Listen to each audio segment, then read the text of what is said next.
Happy 88th birthday, Tatay Digong. Message from Qatar.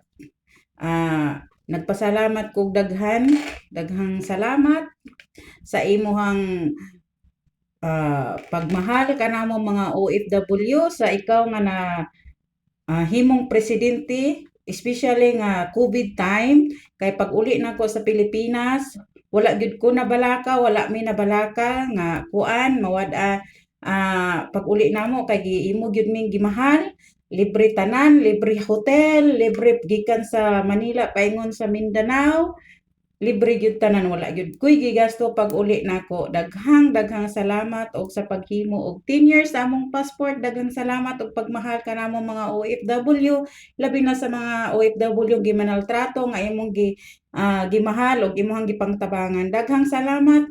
I hope, wish na ko nga makagawas na ka, Tatay Digong, sa makauli na ka sa Pilipinas. Happy birthday, God bless. Ang Ginoo anaa kanimo kanunay kanatong tanan.